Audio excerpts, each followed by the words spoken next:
morning sa inyong lahat. Ako si Amira Jana M. Ibrahim at ang aking tatalakayin ay tungkol sa post-1986 agrarian reform. So sa video na ito ay isa-isahin natin ang batas, hakbang at kontrobersya na nangyari mula sa panahon ni Corazon Aquino hanggang sa panahon ni Fidel Ramos. Ano nga ba ang agrarian reform? Ang agrarian reform ay isa sa pinakamahalagang social legislation ng ating bansa dahil layunin nitong bigyan ng lupa at karapatan ang mga magsasaka.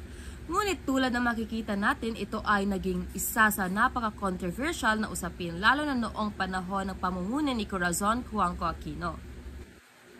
Matapos ang EDSA Revolution at ang pagkakatanggal kay Ferdinand Marcos, ipinasok ang 1987 Constitution na muling nagbigay diin sa agrarian reform. Si Corazon Aquino na noon ay bagong pangulo ay naglatag ng Presidential Proclamation 131 at Executive Order 229 bilang unang hakbang.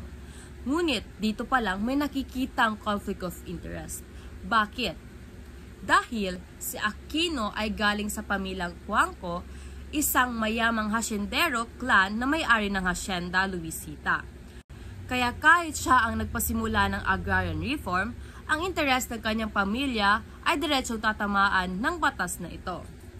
Noong July 22, 1987, ipinalabas ni Aquino ang Presidential Proclamation 131 at Executive Order 229. Ito ang naging daan para ipasa ang Republic Act 6657 o Comprehensive Agrarian Reform Law o CARL noong 1988.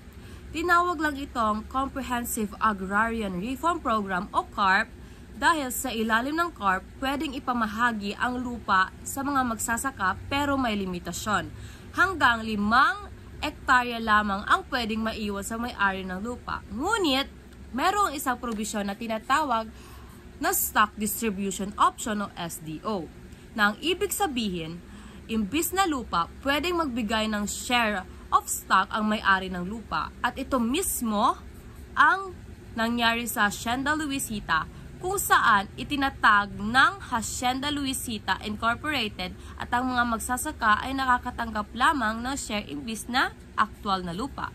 Dito natin makikita ang mga problema.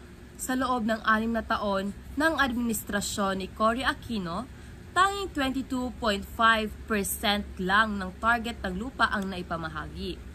Bakit mabagal? Una, dahil ang Kongreso ay dominated ng mga landed elites na hindi interesado pondohan ang batas. Pangalawa, dahil sa controversial na stock distribution option na pinaboran mismo ang mga interes ng pamilya Aquino at ng Hacienda Luisita.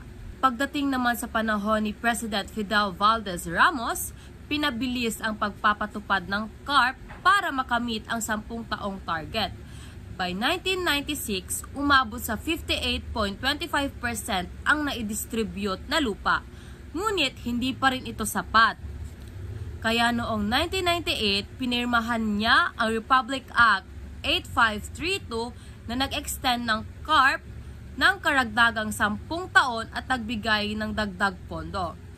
Dito natin makikita na kahit may mga hakbang, nananatiling malaking hamon ng sapat na funding, logistic at resistant ng malalaking landowners.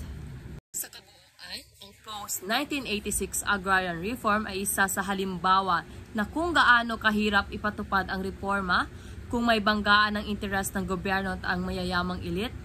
Maganda ang layunin ng batas, pero kung kulang ang political will, funding at tunay na suporta, mahihirapan ang mga magsasaka na makuha ang lupa na matagal na nilang ipinaglalaban. Hanggang ngayon, ang agrarian reform ay nananatiling isyu na hindi pa rin tuluyang natatapos. At bago ko tapusin ang video na ito, narito ang mga iilang trivia mula sa aking topic. Si Corazon Aquino ay ang kauna-unahang babaeng presidente ng Pilipinas at siya ang nagpasimula ng CARP o ang Comprehensive Agrarian Reform Program.